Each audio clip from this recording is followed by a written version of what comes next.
Hello दोस्तों, स्वागत है आप सभी के हमारे इस यूट्यूब चैनल आर एस ज्ञान संग्रह पर। तो जैसा कि आप सभी को पता है कि हम हिंदी व्याकरण को स्टार्ट कर दिए हैं और ये बिहार बोर्ड मैट्रिक और इंटर दोनों परीक्षा के लिए है। ठीक है, तो आप लोग हिंदी व्याकरण यहाँ से कंप्लीट कर सकते हैं। ठीक है, और इसका पहला वीडियो हम पढ़ा दिए थे जिसका नाम था वर्ण विचार। ठीक है, तो आज हम इसका दूसरा वीडियो स्टार्ट करेंगे, दूसरा चैप्टर को यानी कि दूसरा टॉपिक को। ठीक है, दूसरा टॉपिक का नाम हमारा है शब्द विचार। ठीक है, और शब्द विचार में शब्दों के बारे में पढ़ा जाता है कि आखिर शब्द क्या होता है, शब्द के प्रकार क्या होता है और शब्द को कितने आधार पर वर्गीकृत किया गया है। ठीक है, तो अगर आप लोग पहला वीडियो नहीं देखें तो आप हमारे प्लेलिस्ट में जाइएगा, सबसे ऊपर ही आपको हिंदी व्याकरण का प्लेलिस्ट मिल जाएगा, आप लोग वहां से देख सकते हैं। ठीक है, तो आज हमारा दूसरा टॉपिक है जिसका नाम है शब्द विचार। ठीक है, तो चलिए हम शब्द विचार को स्टार्ट करते हैं। इससे पहले हम आपको बता दें कि अगर आप हमारे चैनल पर नए हैं तो चैनल को सब्सक्राइब जरूर कर लीजिएगा। ठीक है, और यहाँ पर बिल्कुल आपको सरल लैंग्वेज यानी कि सबसे साधारण लैंग्वेज में आपको हिंदी व्याकरण आपको ट्रिक के माध्यम से समझाया जाएगा और आपको याद करा दिया जाएगा। ठीक है, और अभी फिलहाल हम हिंदी व्याकरण पढ़ाएंगे। ठीक है, उसके बाद धीरे धीरे और भी सब्जेक्ट का वीडियो इस पर अपलोड होगा। ठीक है, तो चलिए हम आज के दूसरा टॉपिक को स्टार्ट करते हैं जिसका नाम है शब्द विचार। ठीक है, देखिए ये हमारा हिंदी व्याकरण का सिलेबस है। ठीक है, जिसमें हम लोग सामान्य परिचय और वर्ण के बारे में पढ़ लिए हैं। तो आज हम इसका तीसरा टॉपिक यानी कि शब्द विचार को पढ़ेंगे। ठीक है, और सामान्य परिचय और वर्ण विचार का एक ही वीडियो में हम लोग दोनों पढ़े। ठीक है, तो आज हमारा हिंदी व्याकरण का दूसरा वीडियो है। केमा वीडियो है तो दूसरा वीडियो है, और इस वीडियो में हम लोग शब्द विचार यानी कि शब्द के बारे में पढ़ेंगे। ठीक है, तो चलिए हम शब्द के बारे में स्टार्ट करते हैं।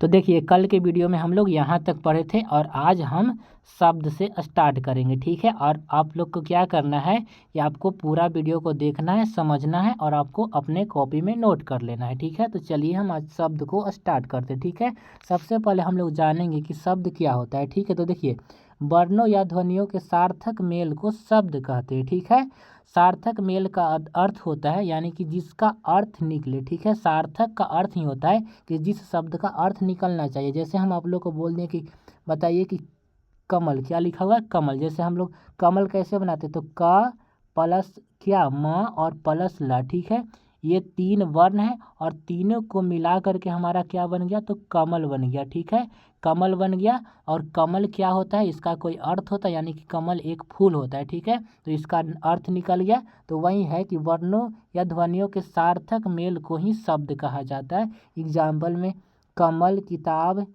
विद्यालय, कलम या कुर्सी, टेबल कुछ भी हो सकता है यानी कि जिसका कोई अर्थ होना चाहिए। ठीक है, उसके बाद देखिए शब्द का प्रकार। ठीक है, शब्द को चार आधार में बांटा गया है। ठीक है, जिसमें देखिए पहला है अर्थ के आधार पर, दूसरा है उत्पत्ति के आधार पर, तीसरा है रचना या बनावट के आधार पर, और चौथा हमारा है रूपांतरण या बदलाव के आधार पर। ठीक है, रूपांतरण का अर्थ होता है परिवर्तन या बदलाव। ठीक है, तो देखिए सबसे पहले हम लोग पढ़ेंगे कि अर्थ के आधार पर शब्द कितना प्रकार का होता है। ठीक है, देखिए अर्थ के आधार पर हमारा शब्द जो होता है दो प्रकार का होता है। कौन कौन, सबसे पहले हम लोग जान लेते हैं कि अर्थ के आधार पर शब्द कितना प्रकार के होता है, उत्पत्ति के आधार पर, रचना और या बनावट के आधार पर, या रूपांतरण के आधार पर शब्द कितना प्रकार का होता है, वो हम सबसे पहले देख लेते हैं और उसके बाद हम लोग इसके परिभाषा को भी बारी बारी से समझेंगे। ठीक है, तो सबसे पहले देखिए अर्थ के आधार पर शब्द का दो भेद होता है। ठीक है, दो भेद होता है,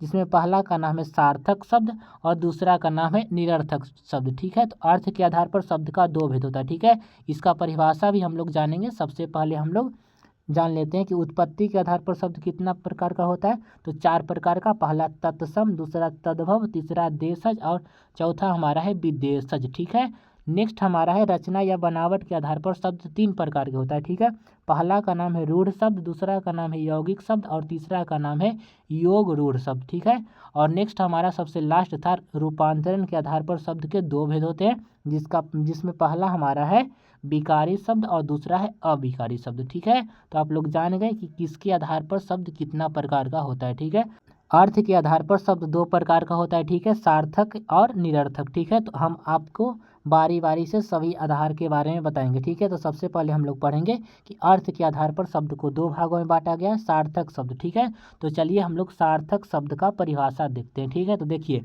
सार्थक शब्द क्या होता है। देखिए वैसा शब्द जिसका कोई निश्चित अर्थ होता है उसे हम लोग सार्थक शब्द कहते हैं। ठीक है, जैसे में देखिए हम लोग लिखें कलम, कलम जैसे ही बोले आपके दिमाग में आ गया कि जिससे हम लोग लिखते हैं। ठीक है, किताब यानी जिसको हम लोग पढ़ते हैं। ठीक है, पुस्तक या किताब एक ही होता है। ठीक है, उसके बाद देखिए विद्यालय यानी कि जहाँ हम लोग पढ़ने जाते हैं। ठीक है, तो ये सब जो शब्द लिखा हुआ है इसका कोई ना कोई निश्चित अर्थ होता है, और जिसका निश्चित अर्थ होता है उसी को हम लोग सार्थक शब्द के नाम से जानते हैं। ठीक है, तो अर्थ के आधार पर शब्द को दो भागों में बांटा गया, पहला सार्थक, दूसरा निरर्थक। ठीक है, तो देखिए सार्थक जान गए, दूसरा हमारा है निरर्थक। ठीक है, तो देखिए वैसा शब्द जिसका कोई निश्चित अर्थ नहीं होता है उसे हम लोग निरर्थक शब्द कहते हैं। ठीक है, जैसे यहाँ पर लिखा हुआ क्या है, अक्कट, मक्कट, चकट, पकट, ये सब बोल रहे हैं, इसका कोई अर्थ नहीं होता। ठीक है, इसका कोई मतलब ही नहीं होता है। ठीक है, तो जिस शब्द का कोई अर्थ नहीं निकलता है उसे हम लोग निरर्थक शब्द के नाम से जानते हैं। ठीक है, तो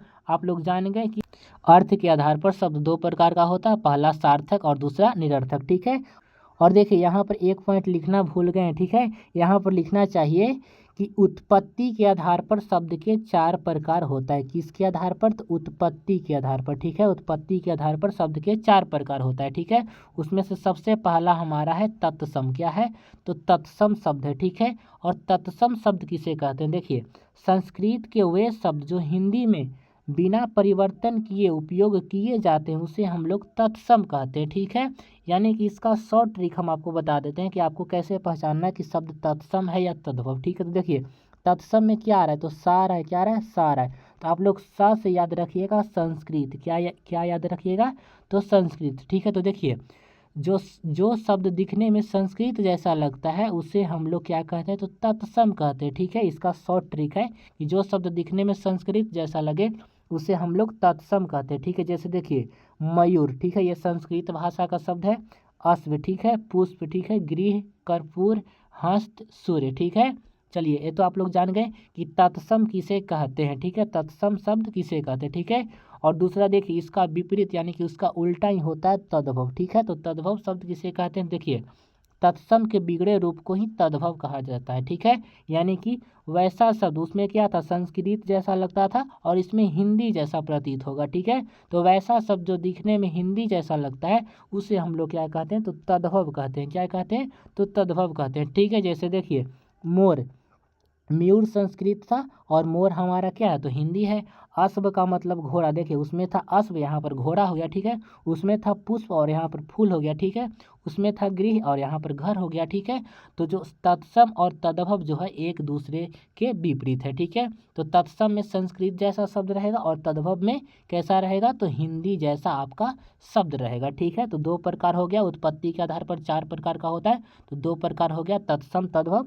तीसरा हमारा है देशज। ठीक है, तो जिन शब्दों का उपयोग हमारे देश में होता है उसे हम लोग देशज शब्द के नाम से जानते हैं। जैसे देखिए हमारे देश में लोटा बोला जाता है, थाली बोला जाता है, पगड़ी बोला जाता है, डोरी बोला जाता है, गमछी बोला जाता है, धोती, कटोरा इत्यादि, ये सब जो है हमारा तत्सम देशज शब्द है। क्या है, देशज शब्द है। ठीक है, चलिए नेक्स्ट हमारा है विदेशज शब्द किसे कहते हैं। ठीक है, तो जिन शब्दों का जो जन्म है वो विदेशों में हुआ यानी कि विदेशों में प्रयोग किए जाने वाले शब्द को हम लोग विदेशज शब्द के नाम से जानते हैं। ठीक है, तो जिन शब्दों का प्रयोग हमारे विदेशों में किया जाता है यानी कि जिन शब्दों का जन्म विदेशों में हुआ है उसे हम लोग विदेशज शब्द के नाम से जानते हैं। ठीक है, जैसे में देखिए हॉस्पिटल, अदालत, डॉक्टर, ऑफिसर, बुखार, नर्स, दुकान, किस्मत, रेलवे स्टेशन, ये सब क्या है, तो ये हमारा विदेशज शब्द का उदाहरण है। ठीक है, तो हम आशा करते हैं कि आप लोग उत्पत्ति के आधार पर शब्द के चारों जो प्रकार होता है तत्सम, तद्भव, देशज और विदेशज, ये चारों प्रकार समझ गए होंगे। ठीक है, तो चलिए आगे हम लोग देखते हैं।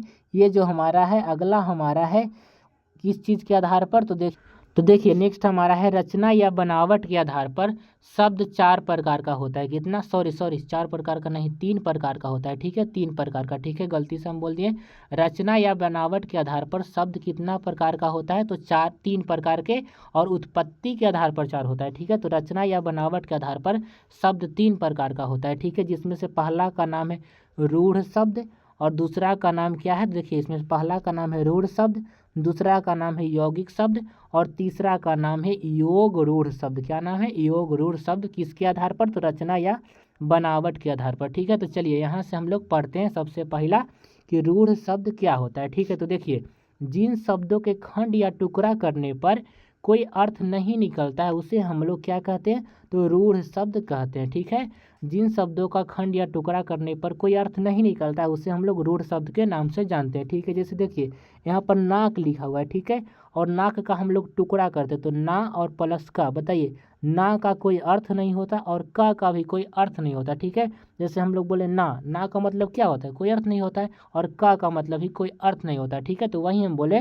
कि जिन शब्दों का खंड या टुकड़ा करने पर उसका कोई अर्थ नहीं निकलता है उसे हम लोग क्या करते हैं, तो रूढ़ शब्द के नाम से जानते हैं। ठीक है, देखिए जैसे कान लिखा हुआ है। ठीक है, तो का और प्लस ना, का भी कोई अर्थ नहीं होता है और ना का भी कोई अर्थ नहीं होता है। ठीक है, तो ये हमारा हो जाएगा रूढ़ शब्द। ठीक है, चलिए नेक्स्ट हमारा है यौगिक शब्द। क्या है, यौगिक शब्द। ठीक है, देखिए जिन शब्दों के खंड या टुकड़ा करने पर कोई निश्चित अर्थ निकलता है उसे हम लोग क्या कहते हैं, तो यौगिक शब्द के नाम से जानते हैं। ठीक है, अगर अर्थ नहीं निकलता है शब्द का टुकड़ा करने पर तो उसे हम लोग रूढ़ शब्द के नाम से जानते हैं। ठीक है, लेकिन अगर हम लोग शब्द का टुकड़ा करें, खंड करें और उसका कोई ना कोई अर्थ निकलता है तो उसे हम लोग यौगिक शब्द के नाम से जानते हैं। ठीक है, जैसे देखिए विद्यालय लिखा हुआ है तो विद्यालय का हम लोग टुकड़ा करेंगे तो विद्या धन आलय, यानी कि विद्या प्लस आलय से बनता है विद्यालय। ठीक है, तो देखिए विद्या का यहाँ अर्थ होता है ज्ञान और आलय का अर्थ होता है घर, यानी कि ज्ञान का घर को हम लोग विद्यालय कहते हैं। ठीक है,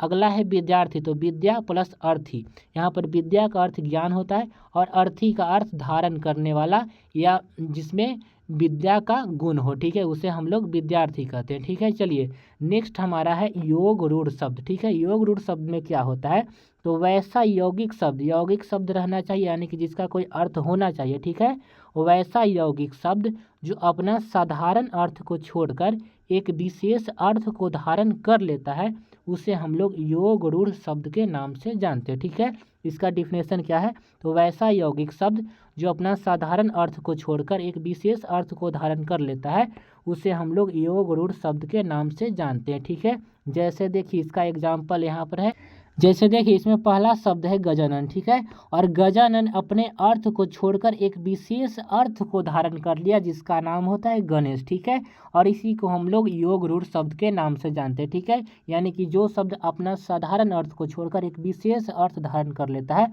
उसे हम लोग योग रूढ़ शब्द के नाम से जानते हैं। जैसे दशानन, देखिए दशानन रावण को कहा जाता है, बीना पानी सरस्वती माता को कहा जाता है, लंबोदर हमारे गणेश जी को कहा जाता है, और नीलकंठ हमारे महादेव को कहा जाता है। ठीक है, महादेव यानी कि शंकर भगवान को कहा जाता है। ठीक है, तो आप लोग क्या, तो रचना के आधार पर शब्द के तीनों प्रकार पढ़ गए।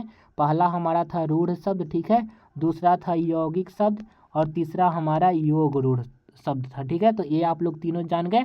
पहला हमारा अर्थ के आधार पर शब्द के दो, सार्थक और निरर्थक। ठीक है, दूसरा हमारा उत्पत्ति के आधार पर चार, कौन कौन, तत्सम तद्भव और देशज विदेशज। ठीक है, और तीसरा जो हमारा था रचना या बनावट के आधार पर शब्द के तीन भेद होते हैं, क्या क्या, तो रूढ़ शब्द, यौगिक शब्द और योग रूढ़ शब्द। ठीक है, और नेक्स्ट हम लोग पढ़ेंगे किसके आधार पर, रूपांतरण के आधार पर। किसके आधार पर, तो रूपांतरण के आधार पर शब्द के दो प्रकार होते हैं। कितने प्रकार, तो शब्द के दो प्रकार होते हैं। ठीक है, वो कौन कौन होता है, तो पहला का नाम है विकारी शब्द और दूसरा का नाम है अविकारी शब्द। ठीक है, आपको इसका डिफिनेशन वहाँ पर नहीं पूछेगा, ये ऑब्जेक्टिव में क्वेश्चन आता है आपको पहचानने के लिए कि निम्न में से कौन विकारी शब्द है और निम्न में से कौन जो है आपका अविकारी शब्द है। ठीक है, तो देखिए विकारी शब्द कौन होता है, तो संज्ञा, सर्वनाम, विशेषण, क्रिया को हम लोग क्या कहते हैं, तो विकारी शब्द के नाम से जानते हैं। ठीक है, कौन कौन होता है, एक होता है संज्ञा, एक होता है सर्वनाम, एक होता है विशेषण और एक होता है क्रिया। ठीक है, अगर आपके क्वेश्चन में आया ऑब्जेक्टिव क्वेश्चन में कि निम्न में से कौन विकारी शब्द है, तो अगर इन चारों में से एक ऑप्शन में से कोई भी रहे तो आप लोग उसे टिक कर दीजिएगा। ठीक है, चाहे संज्ञा हो, सर्वनाम हो या विशेषण हो या क्रिया हो। ठीक है, तो देखिए नेक्स्ट हमारा है अविकारी शब्द किसे कहते हैं, तो देखिए अविकारी शब्द कौन कौन होता है, तो पहला होता है क्रिया विशेषण, दूसरा होता है संबंधवाचक, तीसरा हमारा होता है समुच्चय बोधक और नेक्स्ट हमारा होता है विस्मयादि बोधक। ठीक है, ये जो चारों जो होता है, पहला हो गया क्या, क्रिया विशेषण, दूसरा संबंधवाचक, तीसरा समुच्चय बोधक और नेक्स्ट हमारा विस्मयादि बोधक, ठीक है। ये सब जो है ये हमारा अविकारी शब्द का उदाहरण है, ठीक है। तो हमारा शब्द जो भी था हमारा कंप्लीट हो गया, ठीक है। तो शब्द का जितना भी थ्योरी था वो हम आपको ट्रिक के माध्यम से और बहुत ही इजी लैंग्वेज में आपको हम समझाने का प्रयास किए, ठीक है। अगर फिर भी हमसे कोई गलती हुआ होगा तो आप लोग माफ़ ज़रूर कर दीजिएगा, ठीक है। और नेक्स्ट हमारा कल जो वीडियो आएगा, कल हिंदी व्याकरण का तीसरा वीडियो आएगा जिसका नाम है संज्ञा, ठीक है। यानी कि विकारी शब्द के प्रकार में सबसे पहले हम लोग संज्ञा को पढ़ेंगे, उसके बाद सर्वनाम, उसके बाद विशेषण, उसके बाद क्रिया, ठीक है। तो कल हमारा हिंदी व्याकरण का तीसरा वीडियो आएगा, केमा वीडियो, तो तीसरा वीडियो जिसमें हम लोग संज्ञा को पढ़ेंगे और उसको भी 10 से 15 मिनट में हम उसको कंप्लीट कर लेंगे, ठीक है। तो हम आशा करते हैं कि आपको शब्द का जो भी थ्योरी था, जो भी एग्जाम्पल था, आपको बढ़िया से समझ में आ गया होगा, ठीक है। अगर समझ में आ गया तो प्लीज़ वीडियो को लाइक ज़रूर कीजिएगा और चैनल पर अगर नए होंगे या पुराने भी होंगे तो चैनल को सपोर्ट और चैनल को सब्सक्राइब जरूर कीजिएगा, ठीक। क्योंकि सब्सक्राइब करने से आपका क्या फ़ायदा होगा कि जब भी हम आपको यहाँ पर वीडियो डालेंगे तो आपको आपके पास नोटिफिकेशन तुरंत चल जाएगा, ठीक है। अगर सब्सक्राइब नहीं कीजिएगा तो आपके पास वीडियो अगर हम अपलोड भी करेंगे तो आपके पास जो नोटिफिकेशन है वो आपके पास नहीं पहुँचेगा, ठीक है। तो आप लोग चैनल को सब्सक्राइब जरूर कर लीजिएगा, ठीक है। और फिर भी कोई अगर डाउट होगा तो आप लोग कमेंट जरूर कीजिएगा, हम उसका आपको रिप्लाई जरूर देंगे, ठीक है। तो कल हम मिलते हैं नेक्स्ट टॉपिक के साथ जिसका नाम है संज्ञा। तो आज के लिए इतना ही। जय हिंद, वंदे मातरम, धन्यवाद।